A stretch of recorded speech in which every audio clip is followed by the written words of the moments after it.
Muito boa noite, pessoal. Começando a nossa live. Ainda não tem ninguém. Boa noite, pessoal. Pessoal entrando. Jamile, Luísa. Joia, pessoal. Bom, então, boa noite, pessoal que está entrando. Vamos esperar o pessoal entrar. Olá, boa noite, Gabriela. Muito joia. Cláudia, minha grande querida, super mega sócia entrando. Muito legal. Estamos esperando aqui, quase 9 horas, pessoal, para mais uma live da TMS, a Terapia dos Movimentos Sistêmicos. Esperando aí um pouquinho o Thiago Queiroz se organizar, botar as crianças para dormir, né? Para descansar, né? A esposa dele dá essa força nesse momento para que ele possa entrar e conversar um pouquinho conosco. O volume tá bom, pessoal? Conseguem me ouvir? Façam um likezinho se vocês estão conseguindo me ouvir, se tá legal. André, tudo bom? Ó, várias pessoas entrando juntos, acenando. Muito joia. Jace, Jamira, estão me ouvindo, joia. Muito obrigado. Muito bem. Vamos acenar para as pessoas aqui.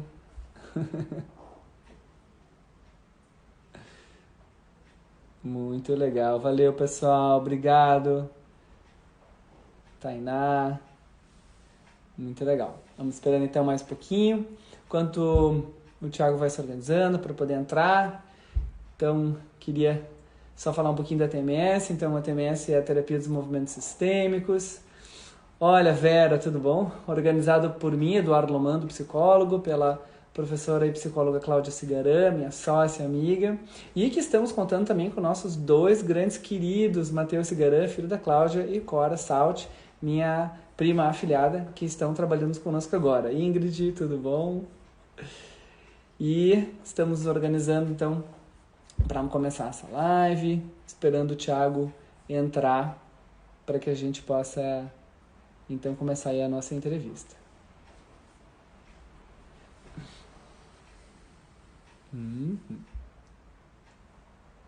Vamos tentar então aqui fixar o nome.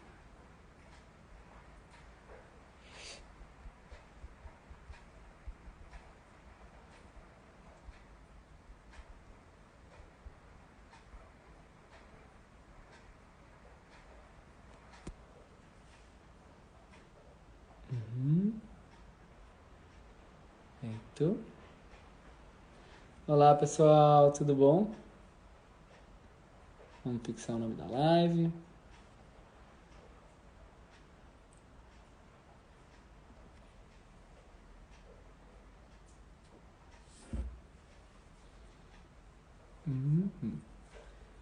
Vamos esperar um pouquinho então. Daqui a pouco o Thiago está se organizando para entrar.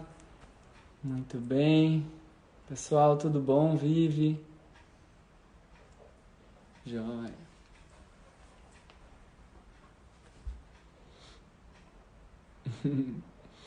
Muito bem, então. Hoje a gente vai falar, pessoal, sobre... Enquanto aqui eu espero um pouquinho o Thiago entrar. Nós vamos falar sobre masculinidades, né? E aí um dos pontos bem importantes é o que a gente tem discutido e conversando sobre esse conceito de masculinidade tóxica.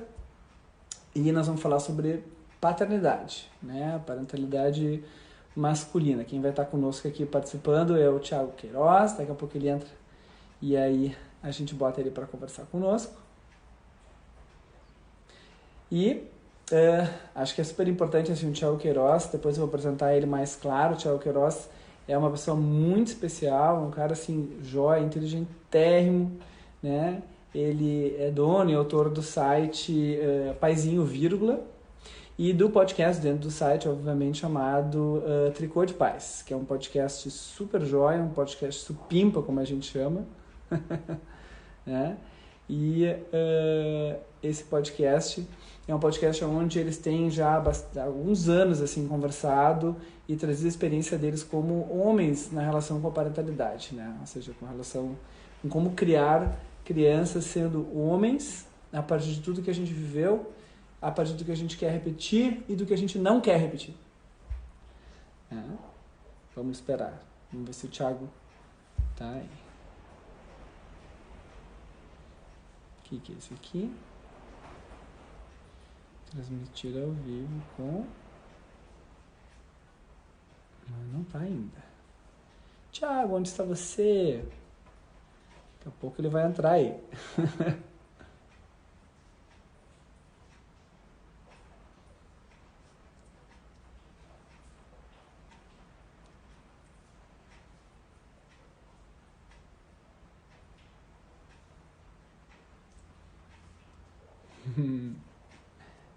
Vamos ver o que acontece se a cena pra ti. Ah, a cena é pra você. Muito jóia.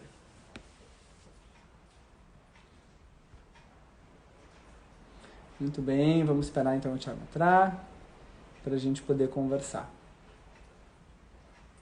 Ah, feito. Entrar. Vamos lá. Visualizar.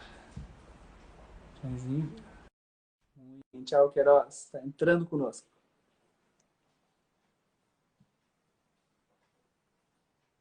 Vamos ver, daqui a pouquinho. Conectando. Thiago, estou te ouvindo. Olá!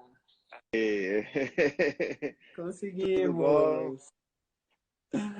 Cara, muito obrigado. Quero te agradecer absolutamente antes de tudo, assim, né? Por tu poder estar disposto aqui. Do meu lado está meu marido aqui enlouquecido, porque ele também quer participar da live. Que legal. Obrigado, viu? Obrigado mesmo. Você tá me ouvindo bem? Tô sim. Joia, joia. Super bem. O pessoal já estava aqui enlouquecido, querendo saber mais sobre ti. Muito legal. E esse quarto aí de trás dos teus filhos? Essa sala ou esse é do teu... Não, esse aqui é o como é que fala? É o cenário do YouTube. O cenário Aqui. do YouTube. Eu reconheci. Muito jóia. Vamos começar então a conversar? Vamos, claro. Beleza, como é que está?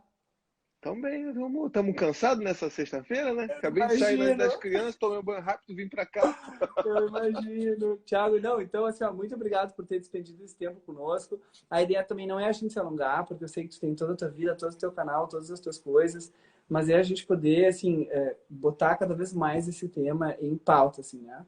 Para a gente poder espalhar isso que tu tá trabalhando e fazendo, que é joia. Então vamos começar, eu vou me apresentar primeiro, depois vou te apresentar e tu sai te apresentando. Então eu sou Eduardo Lomando, sou psicólogo, eu sou do Rio Grande do Sul, né, de Porto Alegre. Eu trabalho com a professora Cláudia Cigaran, a gente juntos trabalha com psicoterapia sistêmica e cognitiva, a gente sistematizou e organizou a psicoterapia sistêmica e cognitiva num livro chamado TMS, que é o nosso Instagram. E nós trabalhamos muito com terapia de casal e terapia de família. E nada, acho que assim, melhor dentro desse tema da gente poder pensar sobre relações familiares, a gente falar sobre paternidade. É um tema que urge absolutamente. Acho que ganhou seu espaço assim nesses últimos anos no Brasil. E acho que ninguém melhor que você, agora eu vou usar o seu Que destaque, isso. para poder falar um pouquinho. Então, para quem não conhece, pessoal, o Thiago Queiroz é brilhante, né? Criador do site Paizinho Vírgula, do podcast Supimpa, que é o Tricô de Paz. Muito, muito joia. Quem não viu, por favor, entre lá, né, tanto nos podcasts da Apple TV ou no Spotify também, né, que é o Tricô de Paz. Super joia. E acho que uma das coisas mais joias, Thiago, assim, às vezes até tu fala pouco, mas tu é autor de um livro brilhante, assim, que é o Poxa, Abraço ao obrigado. Filho. É um livro lindo, lindo, lindo. Eu tive que ler. Ele é um livro pequeno, mas eu demorei muito tempo para ler esse livro. Porque a cada, assim, um quinto eu chorava. Daí você chega, não quero mais ler esse livro. Aí eu tava, não, vamos lá.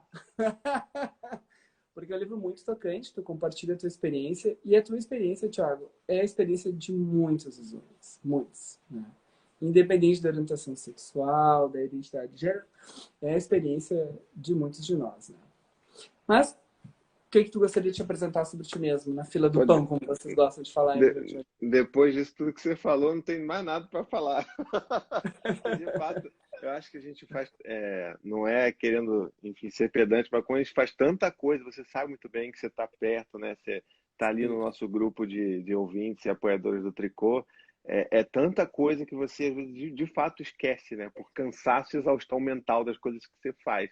E aí de repente fala assim, poxa, é verdade, cara, aquele livro é legal, eu me lasquei para fazer aquele livro lá, e muitas coisas que foram difíceis mesmo de compartilhar, mas eu acho que o que você falou é importante. A gente precisa dar esse passo, a gente precisa abrir esse diálogo, falar sobre masculinidade, falar sobre paternidade, de uma forma que não seja completamente superficial e anedótica, né? Mas que a gente Exato. consiga abordar esses assuntos e ir cavucando ali, abrindo uma porta aqui, outra ali, chamando um cara para cá, outro cara para perto. E isso eu acho que você também falou de uma forma brilhante, que é a gente tem que começar a parar de setorizar as coisas, entender que nós somos homens e nós precisamos falar sobre isso, independente da nossa orientação sexual, né? A gente, independente dos nossos afetos, porque nós somos homens e essa masculinidade é tão plural e ela precisa ser falada de forma plural, né? Com certeza. Então, eu vou começar lascando contigo no primeiro tema, né? A gente, assim, ó, eu vejo, assim, como eu trabalho também com psicologia social já há muito tempo. Assim, meu mestrado e meu doutorado são dentro da psicossocial. Então, a gente já vem falando, por exemplo, sobre machismo, sexismo, etc. Mas teve um nome que eu acho que se concretizou e está se concretizando cada vez melhor, que é o da masculinidade tóxica. Eu acho que Uhum. essa palavra é muito forte, assim, né? Porque muitas vezes as pessoas não entendem muito bem fora da academia o que é a ideia do sexismo, o machismo ainda fica legal, mas atrelado a uma ideia assim muito do homem violento ou agressivo, algo nesse sentido. E aí, quando a gente fala de masculinidade tóxica, eu acho que me parece, pelo menos, um nome melhor e mais abrangente. Eu queria que tu pudesse definir isso para nós. O que tu entende E sobre masculinidade já tóxica? começa com a pedrada, né? Pá! Então, a masculinidade tóxica, inclusive eu recentemente, depois que eu li um livro da Bell Hooks, que eu sempre falo em tudo que é lugar que eu vou para falar de masculinidade, que é o The Will to Change, né? Infelizmente ele não tem tradução no Brasil, mas depois que eu comecei a ler e cada vez mais tentando entender o que as pessoas têm construído de conteúdo por trás disso, né? De uma forma, digamos assim, responsável, né? Porque tem um monte de livro sobre homens, sobre masculinidade, mas é só reverberando e reproduzindo machismo, né? E sexismo. Então, a partir desse momento, eu comecei a entender melhor que a masculinidade tóxica ela é uma grande reflexão, é como se reflete o patriarcado, né? O machismo, o patriarcado estrutural, né? Esse machismo estrutural em cima de nós, homens. E eu gosto sempre de pontuar, até inclusive usando esse termo que a Bell Hooks fala muito, que é da masculinidade patriarcal, que é uma forma de mostrar exatamente de onde vem essas características que a gente hoje está cunhando como masculinidade tóxica também. Por quê? Porque quando a gente começa a repetir muito o termo masculinidade tóxica, masculinidade tóxica, a gente acaba caindo num convite que é muito sedutor de você aliar a masculinidade à toxicidade, né? E Uhum. como que a gente e não é verdade. Isso é um aspecto da masculinidade que a gente deve combater, sim, que a gente deve falar e jogar luz sobre. Mas a masculinidade, ser homem, não é ser tóxico, né? Por mais que, se Exato. você olhar ao redor na sociedade hoje em dia, você vai ver que a maior parte dos homens tem comportamentos tóxicos. Mas a gente precisa construir esse conceito de uma masculinidade que seja saudável, que seja possível, Uhum. né? E que afaste a gente dessas características patriarcais que a gente acha que elas só beneficiam a gente, mas elas também atrapalham e ferem a gente também. De forma nenhuma no mesmo nível que vai ferir ou que vai matar, inclusive mulheres, mas ela também impacta negativamente sobre nós. Então, o que é a masculinidade tóxica, né? É esse arcabouço de ideias de que o homem precisa ser forte, de que o homem precisa zombar de tudo, que ele precisa menosprezar a mulher, que qualquer coisa que é associada ao feminino inevitavelmente inferior e digno de Uhum. deboche. E aí você vê junto a homofobia vindo desse mesmo lugar, porque, né, para Uhum. o homem que ele precisa se reafirmar o tempo inteiro, que ele tem que ser forte, que ele não pode ser, né, ele não pode ser feminino, quando ele vê um homem que sente afeto, amor e prazer com outro homem, essa é a expressão máxima da fragilidade masculina. Então, esse cara ele também é levado a diminuir, a odiar também, a temer os homens que são gays, por exemplo. Então, eu acho que está tudo muito interconectado e quando a gente começa a puxar um fiozinho daqui, um fiozinho dali, a gente começa a entender o quanto que a gente poderia ser melhor, né? Ser mais completo, ser mais pleno e viver as experiências com tons de cores que não são só cinzas, né? Porque eu acho que a escala, vamos botar assim, a escala do homem, de sentimentos do homem na masculinidade tóxica, ela é uma escala de cinza ali, vai do preto ao branco, tem algumas coisas ali, né? E o cara, quando ele começa a entender esses conceitos, começa a se desconstruir, como foi o Eu meu acho caso, que através da paternidade. Oi? eu acho que tu está sendo até bem otimista, né? Porque o que às vezes me parece é que basicamente a escala é do preto ao preto. É É. raiva e é isso, né? Tristeza não vai, nojo e raiva talvez, né? Uhum. Medo muito pouco, alegria talvez, né?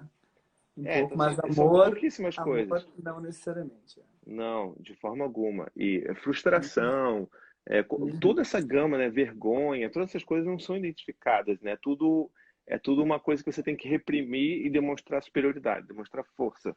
Então, no meu caso, como que esse convite, como que eu vejo também que para muitos homens esse convite ele vem através da paternidade, virou meio que uma bandeira muito forte minha, de mostrar para as pessoas que, sabe, olha só, esse gatilho aí para você mudar, para você melhorar, pode ser através desse nascimento do seu filho, da sua filha, né? Exato. Então, isso que eu tinha te perguntar, para a gente ainda um pouco fechar esse tema. E como é que tu percebes que a masculinidade tóxica ela entra na paternidade? Ou seja, quando conhece Ela um gente entra, fortemente com isso, que pai, ou seja, que masculinidade ele vai reproduzir nesse processo paternal, assim. bom, ele vai reproduzir um novo machinho tóxico, ainda mais se for um menino, né? Ele vai reproduzir aquele machinho tóxico que vai ter que desconstruir tudo lá na frente, né? Essa sempre foi a minha maior preocupação. Eu percebi, né, ao longo desses últimos anos, o quanto que eu tive que trabalhar internamente, o quanto que eu tive que estudar e ouvir outras pessoas, ouvir outras vivências. E a minha maior preocupação em realmente me aprofundar nesses assuntos foi para que os meus filhos eles não precisassem fazer tanto isso. Eles vão ter que desconstruir outras coisas? Claro que vão. Não estou criando filhos perfeitos, né? Uhum. Cristais, índico-cristais. Mas eu quero que eles não precisem se esforçar tanto, né? Eu quero que eles já tenham uma base já de entendimento e de avaliação crítica sobre quem eles são, o que que eles podem ser, o que que eles podem sentir, né? Então, eu acho que essa é uma questão que é importante, que a gente precisa levantar. E é claro, o homem que ele tem aquela masculinidade tóxica pulsante nele, ele vai ser o cara que vai olhar para o filho menino, vai falar que ele não pode chorar, que ele não pode ser a mulherzinha, né? Que ele não pode usar rosa, essas coisas que hoje, para mim, eu vejo isso como tão, nossa, isso é tão ridículo, como é que a gente em 2020 ainda fala isso? E aí você vê que sim, falam, porque a gente está aqui na nossa bolha, né? E Uhum. muita gente que ainda fala, reproduz essa coisa, não, porque menino é o brinquedo de menino, para menina vamos dar cozinha e tudo mais. E é claro, eu estou falando isso do ponto de vista do pai de menino, mas o pai de menina, ele também vai utilizar esses preconceitos, Exato. esses estereótipos de gênero para a menina também. Não vai deixar ela brincar com um boneco, com um carrinho, vai querer que ela brinque com aquelas coisas, que ela cuide da casa. Se tiver um filho, filho meu não vai lavar copa, porque isso é coisa de mulher.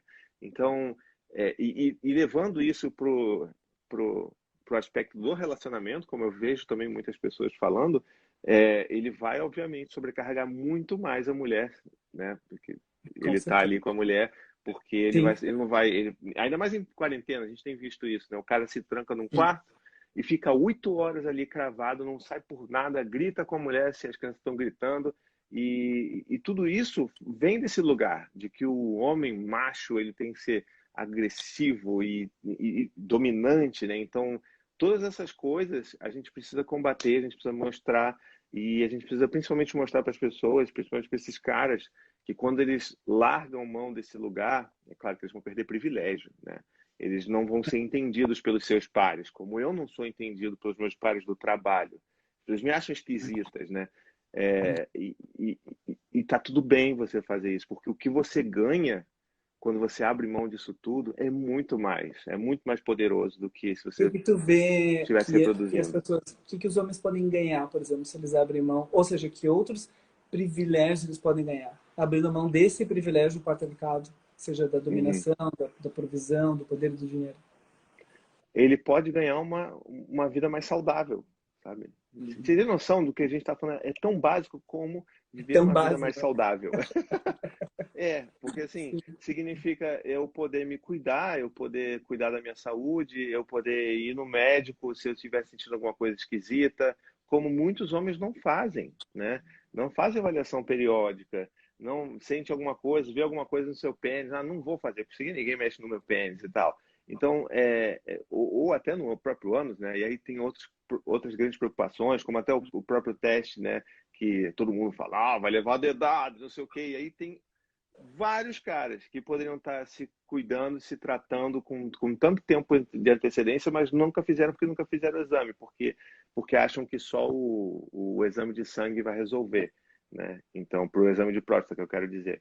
Então, assim, eu acho que um dos benefícios mais, assim, claros e evidentes é o de ter uma vida mais saudável. E Uhum. quando eu falo de vida saudável, não é só a questão da vida, digamos, do próprio corpo, né, biologicamente falando, mas da própria saúde mental também. A gente vai parar de Uhum. se cobrar tanto. A gente vai poder entender que a gente não precisa ser o suprassumo, o melhor do nosso trabalho, e que a gente não vai precisar, sabe, ser aquele cara que tem que resolver todos os problemas da dívida e fazer pagamento. Se a gente perder o emprego, o cara vai querer se matar porque ele acha que ele não tem mais, né, valor na sociedade. Então, a gente vai se cobrar muito menos e a gente vai se permitir experimentar muitos outros sentimentos, né? Quando a gente larga um pouco isso. E é um trabalho difícil, né? Exato. Não, então, isso eu queria te comentar para fazer uma pergunta, assim, né? Eu trabalho com psicoterapia há mais de 17 agora anos, acho que foi, né? E tem uma coisa que eu observo, assim, praticamente geral, né? O quanto, para não te dizer a grande maioria, para não dizer assim, né? Quase todos, muito provavelmente, quase todos, na grande maioria dos homens que eu já atendi até hoje, quando crianças relatam sempre sentir essa necessidade de alguma forma ter o pai mais próximo amorosamente, ter, essa, ter esse desejo de ter tido essa sensação de pertencimento e importância frente ao pai e do quanto se sentiram muito frustrados pelos pais, pelo pai especialmente, né? Não ter conseguido dar isso, sabe? E isso, o que eu percebo é que cria uma marca assim na vida das pessoas. Né? Isso não é uma coisa tão simples assim, né? Não é algo tão simples como se organiza na sociedade como, bom, os homens vão prover, as mulheres vão cuidar do lar e aí a gente vai funcionar super bem assim, né? Não é bem assim, né? Isso dói muito na vida de muitos homens, assim. O que que tu percebe isso também e tu vê, assim, que isso faz algum sentido ou não? O que que tu acha? Sim, total sentido. Não só total sentido, como me identifico também, né? É parte da minha história, como é parte da história de muitos homens, que a gente não teve a presença afetiva dos nossos próprios pais, né? Hum, Então, nós, voltando ali para nossa infância, para os meninos que nós fomos, né? Por mais que todo mundo sabe que a gente já ouviu falar, né? Não pode chorar, você tem que ser forte, você não pode se vestir assim. Mas o mais grave, né? Eu acho que a raiz de todo esse problema é a ausência afetiva de um pai. Aquele pai que provavelmente também não se envolvia porque ele não teve isso do próprio pai, ou que às vezes ele até achou que ele estava quebrando muitos paradigmas, tentando uhum, fazer aquele mínimo ali porque do pai dele, né? Ou seja, o seu avô, era só chibatada, sabe? Assim, era, sei lá, apanhar exato. com fio de nylon, de cobre, sei lá. Então, a gente sabe que existe uma tendência aí de você melhorar, né? De você tentar não repetir as coisas que fizeram com você e tudo mais, mas a gente sabe que a nossa geração ela é marcada Ela é fortemente com uma marcada por... ausência emocional do pai, né? E essa coisa de Uhum, você não ter o carinho. Eu fico pensando isso hoje em dia. Que louco que é, né, cara? Porque assim, eu dou tanto carinho para os meus filhos, eles vêm, uhum, choram no meu colo, eles pedem abraço, eu dou abraço, eles querem dormir junto comigo, eles dormem comigo. E eu não tive isso. E eu tive que construir isso através da minha paternidade. É claro que nesse processo me curei também, né? uhum. Não, é exatamente. Eu acho o que eu tenho visto também muito é que hoje, eu, assim, na minha pequena assim, intelectualidade, muito por causa do feminismo, nas mulheres conseguirem também sair desse lugar e abrir esse espaço. E por causa também, eu acho que de uma questão que é nossa como seres humanos e outros mamíferos também, que é a nossa capacidade inata de compaixão e de se derreter com amor e o afeto, né? E também de se modelar pelos exemplos dos outros. Eu vejo hoje cada vez mais homens, especialmente mais jovens, assim, né, da minha idade, né, nossa, de 40 e poucos, 30 e poucos, de conseguirem transformar essa sua dor numa aproximação com seus filhos, né? Uhum. Assim, de conseguir checar e pensar e se sensibilizar, chorar por perceber essa dor, assumir, teve uma pessoa que comentou ali que eu achei joia, né? Assumir que às vezes quer fazer isso, mas não tem habilidade, porque a gente não foi treinado na real, né? Por mais que a Pois gente é. tenha a questão biológica do amor, dessa ideia que é mais inata, né, da compaixão e do afeto, tu precisa de um treino para poder saber amar alguém, para dizer uma coisa bonita. Eu vi que tu postou coisas muito legais que eu adoro, assim, né? Ou seja, ao invés de dizer isso, quem sabe você diga aquilo. Ah, sim. E faz toda uma diferença, eu faço isso todos os dias no consultório, né? E é tão engraçado, Thiago, eu noto uma coisa isso que eu queria te perguntar.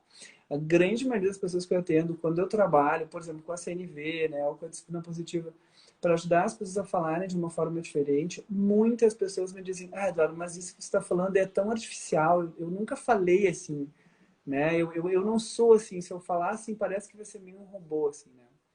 O que que tu pensa sobre isso? É exatamente isso.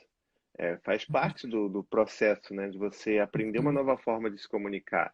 As pessoas acham que CNV é um botãozinho que você vai ligar e é isso. E para quem não entende, né, pegou aqui CNV, o que que é isso?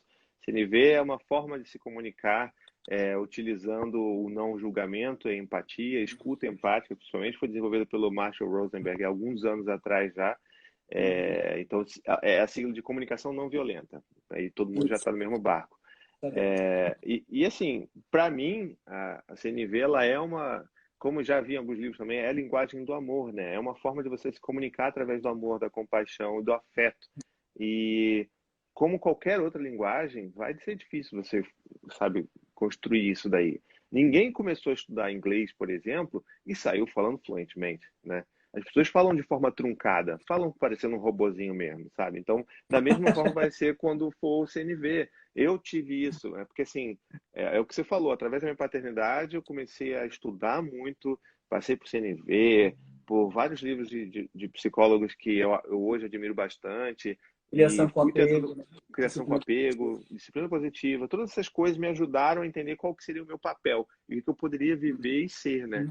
E Uhum. quando eu entrei em contato com a comunicação não violenta, eu sempre falei isso, que explodiu minha cabeça de uma forma que foi É meu muito primeiro incrível. impacto caramba, olha isso aqui, gente, isso aqui faz tanto sentido, como assim? Nunca ninguém falou assim comigo, como é que eu nunca falei isso?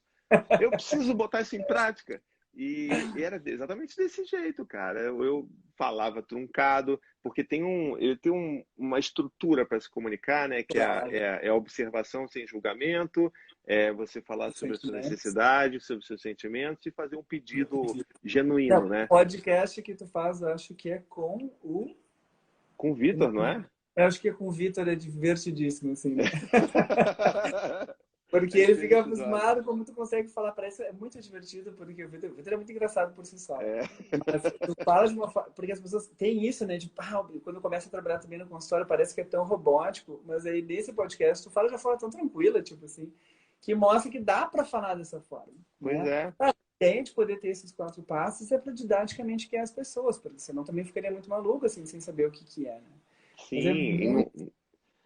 e não é essa coisa de você falar pacificamente, é você perceber que você precisa passar por esses elementos para tentar construir um canal de comunicação empática. Mas isso foi tão fabuloso na minha cabeça que eu queria começar a praticar imediatamente com a minha companheira, né, com a Anne. E ela Quando... reclamava exatamente disso, falou assim, que esse negócio, ela odiava a comunicação não violenta, sabe? Ela era a pessoa que, tipo, você tá fazendo mind games comigo, você tá querendo manipular com esse negócio aí de falar de sentimento. E eu já ouvi outros feedbacks de outras pessoas que começaram a treinar e era a mesma coisa, a pessoa não gostava e tudo mais, e assim, achava que a gente estava tentando manipular ou usando a pessoa de cobaia. E não, a gente só estava tentando exercitar uma nova comunicação, né? E depois que você pratica muito, você erra muito, depois disso tudo, aí sim a coisa começa a ficar mais natural, né? Você começa a Como absorver qualquer tipo de isso. aprendizado. Pois é. E começa a ser mais orgânico, e você não passa mais, você não fica mais pensando. É que nem inglês mesmo, você não fica mais traduzindo as Uhum. palavras na sua cabeça, você só vai falando. E, Exato. e quando isso acontece, os ganhos são fabulosos, assim. Então, eu fico pensando, né, quando uma criança está aprendendo a escrever, por exemplo, Ninguém, claro, pelo menos na sua consciência, vai chegar para a criança e vai dizer: ah, mas esse teu ato é muito robótico, tu tá demorando muito tempo para fazer isso. A gente olha para isso e a gente acha bonito, elogia, né? Faz assim, um reforçamento interno. E o que eu vejo muito, muito no consultório é que as pessoas não têm essa mesma ideia sobre a adultez.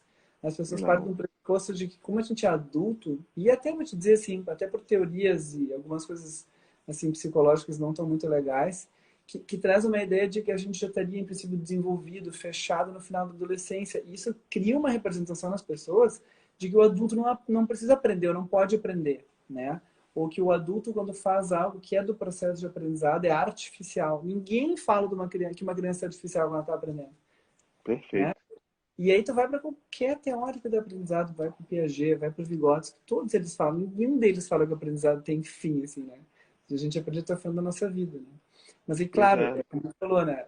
Isso soa engraçado e diferente, né? E eu acho que quando a gente fala sobre masculinidade tóxica e sobre paternidade, a gente está falando sobre isso, né? Porque a gente está falando sobre pessoas de 30, 40 anos que vão ter que reaprender a poder falar com seus filhos, ou a poder pensar sobre essa situação, né? E deixa eu te perguntar, a CNV eu já conhecia, né? E aí quando eu fui, tipo, pra você ver como é que eu te conheci, tá? Não sei se você sabe, mas eu e meu marido, a gente queria muito ter filhos, agora a gente teve, graças a Deus e a tecnologia. A gente tá com 23 semanas. E aí eu comecei a pensar, cara, comecei a curtir, ouvir podcast, eu nunca tinha ouvido. E aí eu botei lá, paternidade, comecei a jogar e encontrei o teu, né? E aí comecei a ver lá de frente, fiz como muita gente faz, não, deixa que eu quero ouvir tudo desde o começo, né? E aí eu descobri, Maratonou. para tudo, a criação com apego e disciplina positiva, mas a disciplina positiva através de ti e dos livros mudou a minha vida, assim, é realmente jóia, assim, fantástico. Queria que tu falasse um pouquinho, assim, sobre...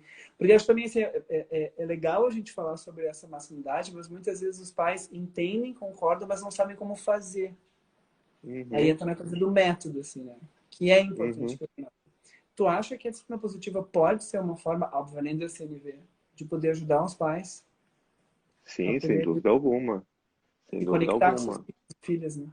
Sim, assim, para mim, pra você ver, né, cada um tem a sua história, né? A minha chegada à disciplina positiva e a CNV se deu através da criação com apego, porque eu Isso. comecei a me interessar muito em saber como que seria a construção desses vínculos, né, entre pais e filhos, e tentando muito, assim, encontrar qual que era o meu lugar. Eu queria fazer diferente do que fizeram comigo, né, Uhum.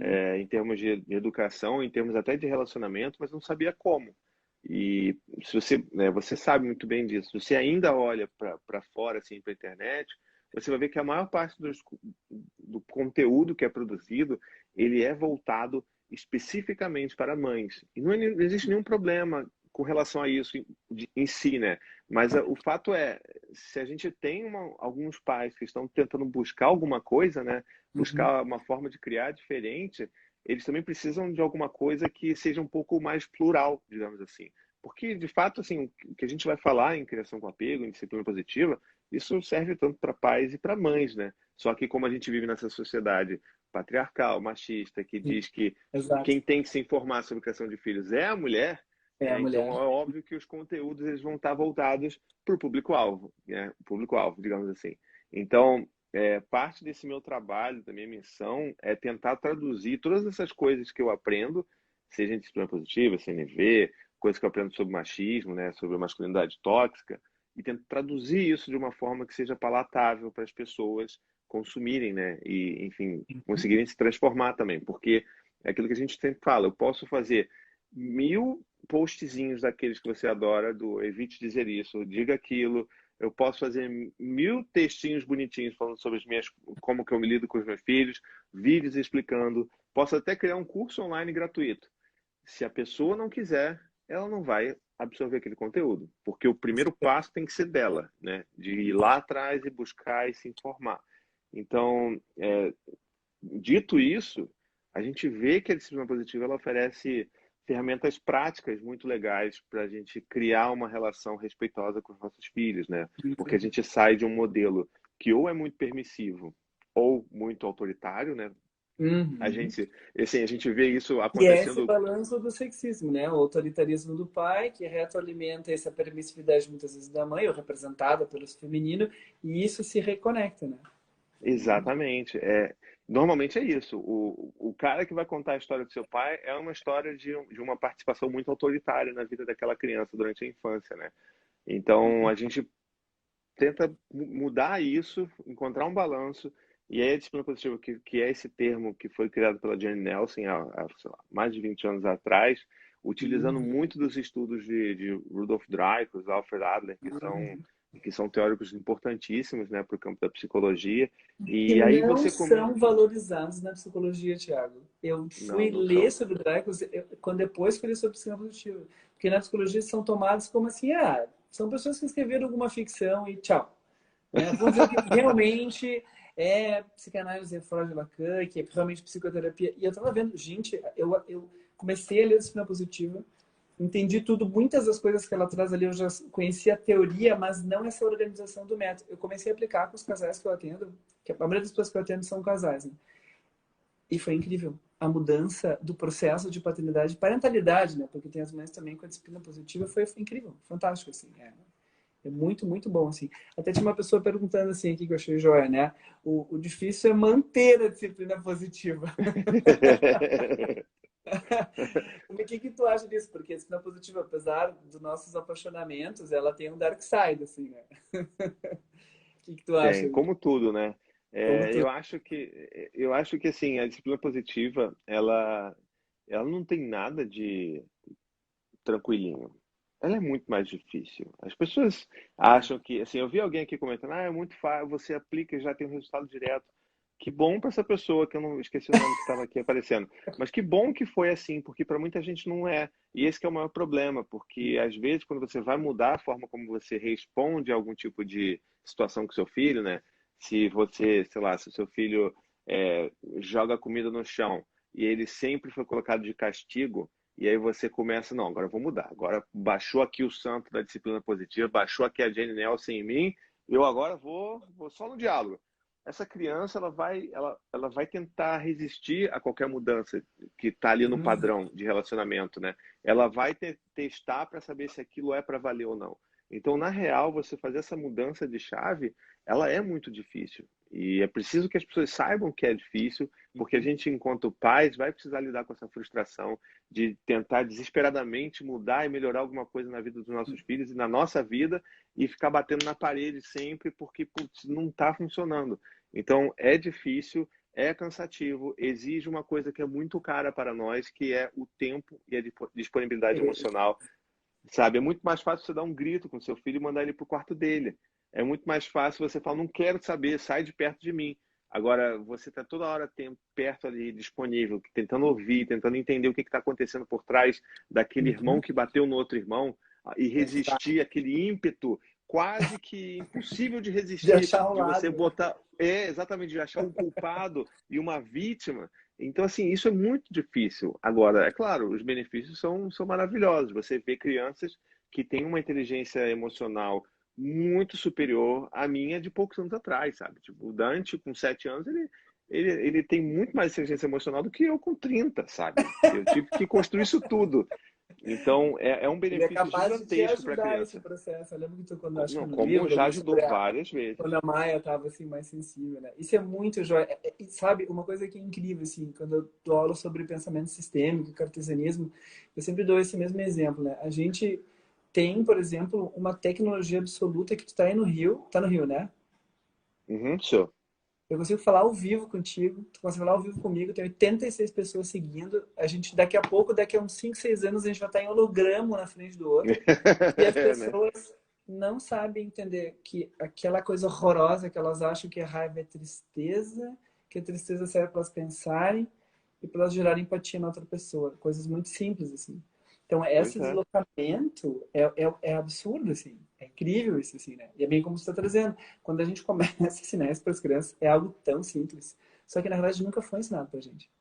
Nunca foi. Então a gente é o que eu digo assim, a gente está quebrando um ciclo. Quebrar ciclos é difícil.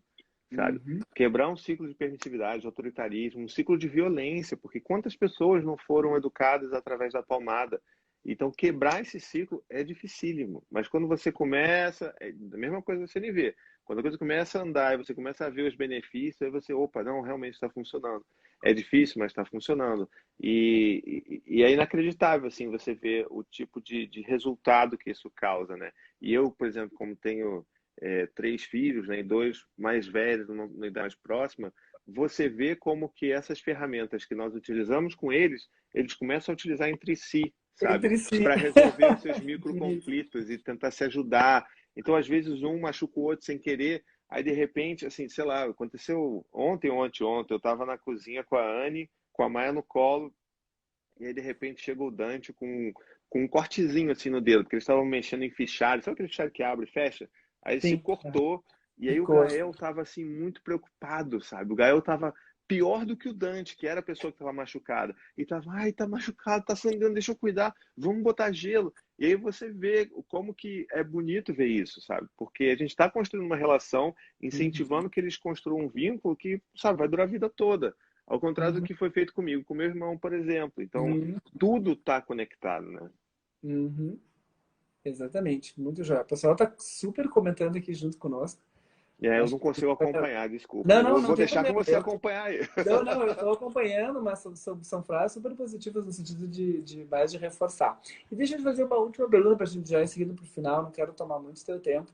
Uma das coisas que quebrou minha cabeça no livro da disciplina positiva foi o capítulo quando ela traz essa ideia assim de uma disciplina um pouco contrária ao comportamentalismo básico que a gente tem na ideia de reforçamentos positivos, trabalhar todo o condicionamento operante e uma ideia de trabalhar reforçamento interno, né, o encorajamento que ela traz, né, que eu acho que eu não vou ler o nome do capítulo, mas é a ideia de vamos baixar os elogios e vamos aumentar o encorajamento, né? Uhum. Isso me quebrou muito a cabeça, sabe? Porque a primeira coisa que eu sempre fiz, eu sempre pensei em fazer com uma criança era elogiar a criança. E quando ela dá aquele exemplo, diz, não, faz o seguinte, né? Se a criança te mostra e acha um desenho bonito, quem sabe tu pede para ela escolher um desenho, escolhe você. E vocês dois falam por que vocês escolheram esse desenho. Eu achei genial, assim. Eu queria que tu comentasse um pouquinho sobre isso, assim, sobre a coisa do elogio, né? Isso é Perigo de engraçado. elogio, na real, né? O Isso, approval isso, junkies, que ela chama, né? exatamente. Dependentes de aprovação, né? É engraçado porque eu, quando, na época que eu, né, agora a gente não está fazendo mais nada disso, mas quando eu fazia os workshops, as rodas de Uhum. conversa, principalmente sobre disciplina positiva, eu ia começava falando, né, olha, então, aqui não sei o quê, você vai desconstruindo toda aquela ideia, né, do autoritarismo, porque quais são os problemas, quais são os problemas da palmada, quais são os problemas do castigo, e aí você vai tirando todos os recursos que aquela pessoa tem para educar seu filho, né? E aí quando chega nas coisas que aparentemente são positivas, né, como o reforço positivo, que é o elogio, né? Aí você fala assim, então vem cá, vamos falar sobre isso também. Aí as pessoas começam a ficar revoltadas, falam assim, o que eu vou É. fazer então? Como Meu filho vai assim? tacar Eu não vou fogo poder na elogiar meu cortina? filho, Thiago. Vai elogiar, qual o problema? Pois é, então, o grande lance, eu acho que a gente pode falar, você falou um pouco disso, e para mim que sempre foi digamos, o norte para decidir aonde que a gente ia agir, né? É quando a gente pensa em motivação, né? Então, assim, para mim, os motivadores, eles, assim, que são mais eficientes, né? São os motivadores internos. E todas essas coisas que a gente fala, né, os motivadores intrínsecos e os intrínsecos, né? Eu adapto para interno e externo, que é mais fácil a pessoa entender. Então, o que são os motivadores externos? Eles são aquelas ações que agem sobre a criança de uma forma externa, alheia a ela, que fazem com que ela decida se ela vai fazer algo ou não, baseado naquelas ações externas. Então, por exemplo, eu sempre uso esse exemplo da criança que bate no irmão. Qual o motivo que eu quero que o Gael decida que ele não pode bater no irmão? Aí, se você tem os motivadores externos, são coisas que estão além disso. Então, porque todas as vezes que eu bati no meu irmão, eu fiquei de castigo. Porque todas as vezes que eu bati no meu irmão, eu apanhei também no meu pai e da minha mãe. E também porque todas as vezes que eu não bati, ou que eu passei uma semana sem bater no meu irmão, eu ganhei uma estrelinha ou eu fui muito elogiado. Então as crianças começam a repetir isso daí Uhum. para obter esses resultados. Então, eu não quero que seja assim. Eu quero que o Gael utilize como forma de decisão para ele o que está lá dentro. Ele precisa saber que todas as vezes que ele bateu, ele viu o sofrimento do irmão, ele ajudou a cuidar do irmão, ele entende Aham. que é errado, ele sabe que a gente, mil vezes a gente repete a nossa regra de ouro, que é de não bater aqui em casa, ou né, na rua, enfim. Mas eu quero que o foco da motivação dos meus filhos seja interno e não externo. E por que que eu quero isso? Porque eu quero que ele continue pensando dessa forma quando eu não estiver por perto, tá? O comportamento, quando você usa reforço positivo, reforço negativo, você consegue manter que né, que ele continue acontecendo ali, que a criança continue repetindo aquele comportamento, enquanto existem esses reforços. Na ausência desses reforços, você não garante que esse comportamento vai continuar acontecendo. Então, eu preciso sempre ter ou uma ameaça ou uma recompensa, né, é esse binômio daí. Então, quando você Negativo. tira essas duas coisas, a criança não vai fazer, porque ela não aprendeu a refletir sobre aquilo de uma forma crítica, né? Baseado nos valores que a gente quer ajudar ela a construir. Então, para mim, quando você fala em elogio, ela entra como esse fator do motivador Da externo, né?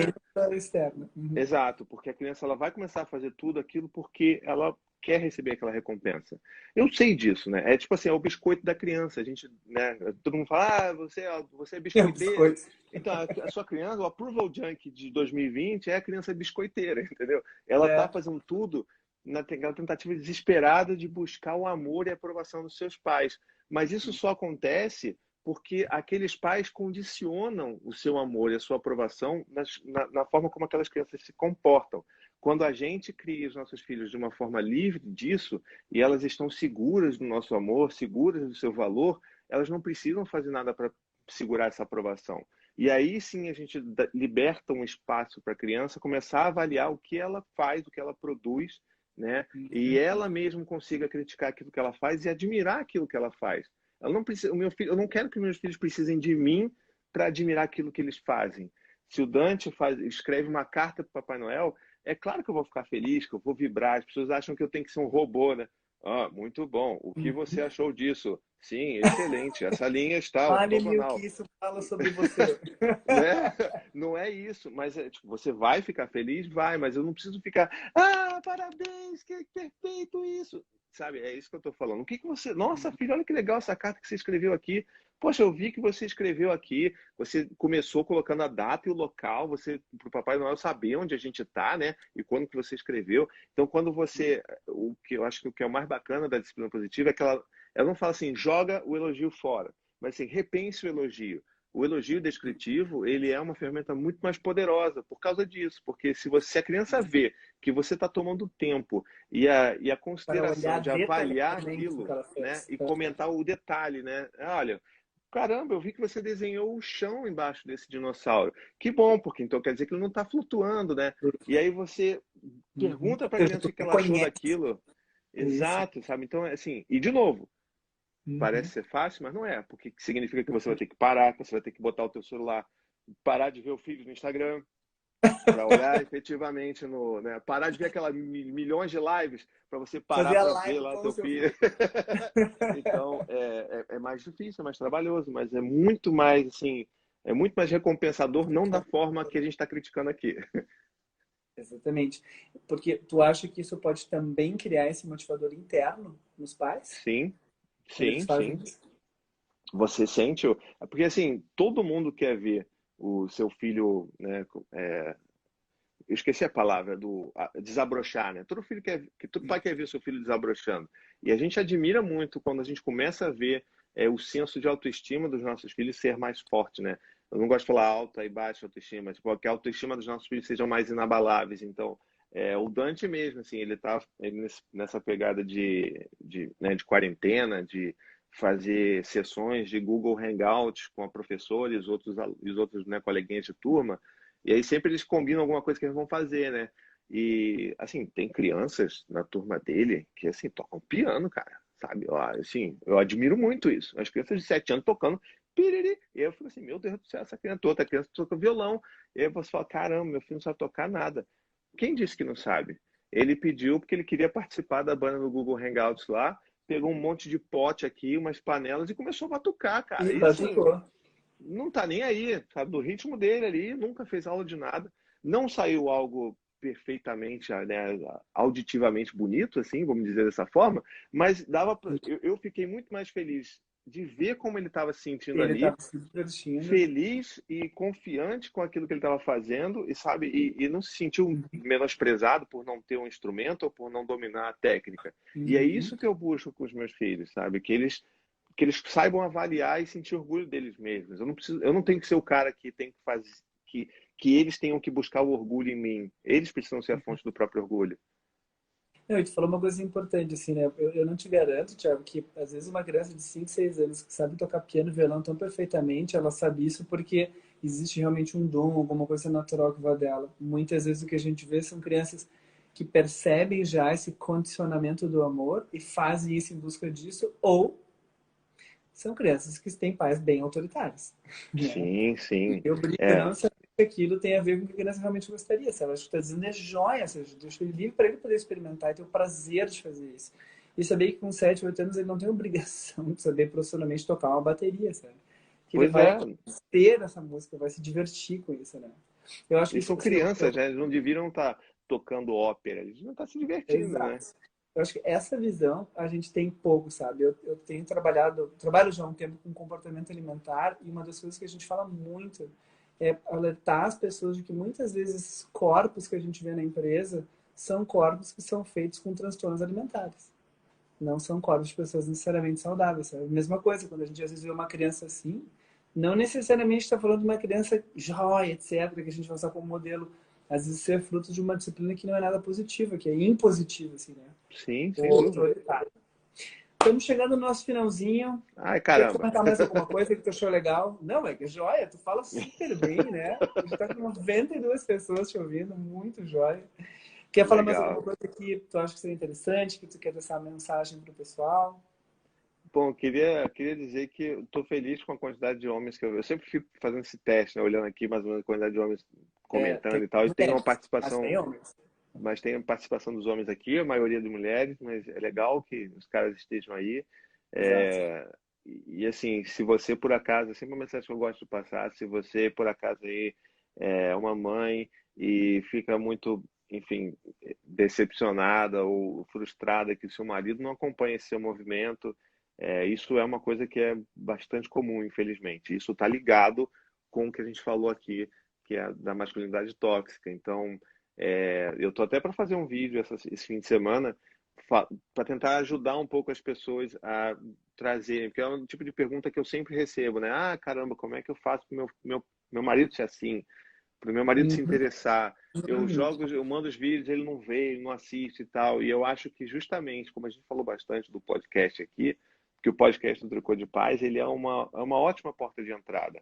Você Exato. deve se lembrar que eu perguntei nesse início da semana lá, pessoal, tipo, quais são os episódios aí legais, divertidos? E Uhum, aí o eu pessoal vi. começou a comentar um monte, eu anotei aqui, e a minha ideia é justamente que você aí que está procurando trazer o seu marido para perto, pode ser que o podcast seja uma boa oportunidade para isso. Pegar um desses episódios, um episódio desse que a gente fala sobre, sei lá, influência paterna, sobre coisas de nerd, sobre jogos, que sejam mais livres, né, mais leves, digamos assim, mas que o cara consiga começar a curtir aquilo dali, porque muita gente Sim. gosta de ouvir podcast mesmo, ele vai gostar daquela conversa, aquele papo de, né, bar ali, por mais que está proibido a gente ir em bar, por mais que eu ainda veja os velhinhos bebendo cerveja em bar aqui quando eu tenho que ir no mercado, eu acho um negócio ridículo, não vá para bar beber, bebe em casa, caramba. Isso. Mas, Pelo menos mas até achar uma vacina ou um tratamento, gente, por não é. favor. O negócio está muito mal agora. Uhum.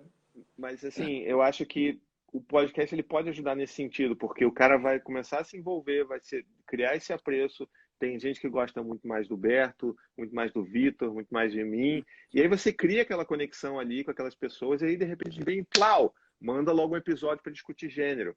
Traz uma Rita Von Hunt. Então, eu acho que é uma boa porta de Vai entrada abrindo, assim, exato. para a gente ajudar esse cara a sair ali da Idade Média, né? Então, essa é a dica que eu queria terminar. Exato, perfeito. Pessoal, então vou terminando a nossa live. Tiago, tu quer fazer uma propaganda aí do teu trabalho? O que tem que seguir, coisas nesse sentido? Fala teus canais para o pessoal saber. Ah, pessoal, essa live vai ficar gravada no nosso GTV, tá? Estão me perguntando aqui. Ótimo, ótimo. Todo mundo, meu Deus, as pessoas sempre perguntam. Que É. bom. Vai lá. Como é que as pessoas podem te encontrar? O que que tu faz? Como é o teu trabalho? Mostra o teu merchan final aí para nós. Tá, é bom, sim, quem quiser acompanhar meu trabalho aí, enfim, eu crio conteúdo sobre paternidade, sobre masculinidade, sobre filhos, todas essas coisas, né? Então, acho que a melhor forma de você que está aqui já no Instagram, me segue lá no Paizinho Vírgula Oficial e espero que vocês curtam ver as coisas que eu faço por lá. Muito bem. Tricô de Pais, é o podcast, e o livro Abraça Seu Filho. Ah, Pô, são também, livros sempre bastante esqueço. legal. Livro da CNV, do Marshall Rosenberg, e Disciplina Positiva, da Jane Nelson. Isso, eu sou Eduardo Lomanto, né? Sou psicólogo, junto com a professora Cláudia Segueira, que está aqui conosco também, curtindo, fazendo alguns apontamentos. A gente criou a TMS, que é a Terapia dos Movimentos Sistêmicos. A gente sistematizou a terapia sistêmica, que é uma terapia que estava um pouco deixada de lado, isso até para saber, dentro da psicologia, porque a gente tinha aqui uma enxurrada muito forte de psicoterapia individual, né? E a terapia de casal, a terapia de família estava sendo jogada assim para o escanteio nas universidades, em vários lugares assim, né?